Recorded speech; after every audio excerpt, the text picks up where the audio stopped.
dites-moi, pourquoi vous pensez qu'ils ne savent pas? Oui, c'est à vous que je parle. Pourquoi vous pensez que les hommes ne savent pas les machinations que vous organisez une fois qu'ils ont le courage de vous dire que vous leur plaisez, qu'ils veulent de vous une relation?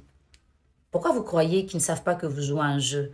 Celui de prendre la voix d'une personne malade, d'inventer la mort d'un proche, de dire que votre téléphone est tombé dans de l'eau, vous avez des factures impayées, vous avez un loyer impayé et que votre mère est hospitalisée.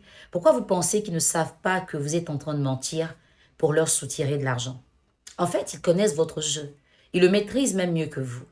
Ils sont d'accord, ils vous suivent parce que ça les intéresse. Là où vous avez envie de jouer, ils ont eux aussi envie de jouer. Sauf que vous ne savez pas. Qu'en vous comportant de cette façon, vous établissez tout de suite le domaine de définition de la relation que vous allez avoir avec eux. Une relation d'échange. Mon corps, d'accord, mais l'argent d'abord. Mais c'est une phrase que vous n'allez pas assumer de prononcer parce que vous voulez quand même qu'on pense que vous êtes des femmes de valeur. Donc vous maquillez cette phrase pour me voir ou pour m'avoir. Voici le besoin que j'ai. C'est un peu comme quand une personne vous invite à déjeuner ou à dîner chez elle. Vous devez ramener à boire. Ce n'est pas obligatoire, mais les bonnes manières le demandent. Vous ramenez votre boisson, vous savez que vous allez donner cette boisson et vous savez qu'en retour, on vous donnera la nourriture. C'est un échange, c'est simple, c'est net, c'est clair. Et tout le monde fonctionne avec. C'est la même chose que vous faites dans vos relations, dans les relations que les hommes veulent tisser avec vous. Vous plantez un décor qui définit tout de suite l'échange entre eux et vous. Mais ce qui est dommage et ce qui est contradictoire, c'est que par la suite, vous voulez qu'on vous traite comme des reines, comme des femmes de valeur, des femmes de principe, des étoiles, des femmes mises à part. En réalité, qu'est-ce qui est mis à part? Rien. Vous savez, c'est comme si vous vendez votre maison à quelqu'un à un prix exorbitant. La personne paye la maison, elle fait les papiers à son nom, désormais la maison lui appartient.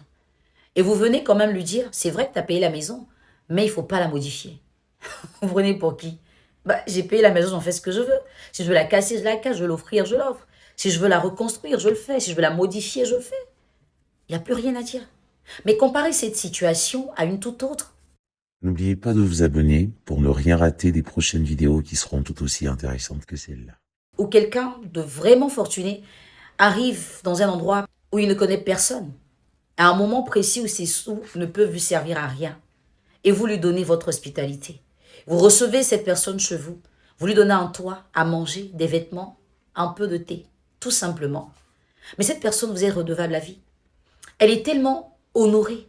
Elle se sent tellement mise à part que des années après, elle est capable de revenir vous faire un geste.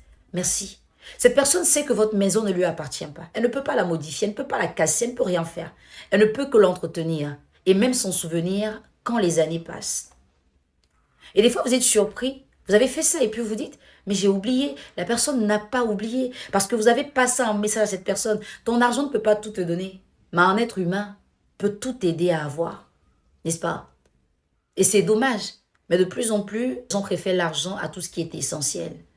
Et même les femmes se disent, je préfère mon argent, le reste ne m'intéresse pas. Mais c'est encore vous, quand vous tombez amoureuse, qui venez faire des séances de coaching pour dire comment faire pour qu'il puisse m'aimer. Au départ, tu n'as pas recherché l'amour, tu as recherché le gain. Il faut que tu puisses aussi savoir ce que tu veux. Si tu es une femme intéressée, assume d'être intéressée, ne cherche pas les sentiments. Parce que dans les vrais sentiments, il n'y a pas l'intérêt que tu mets en avant. Si tu es une femme amoureuse, recherche l'amour d'abord. Et le reste deviendra accessoire.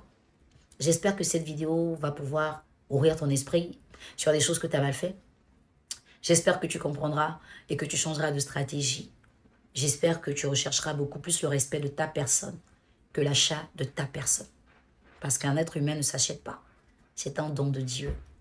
Et ce que Dieu a, personne ne peut l'acheter.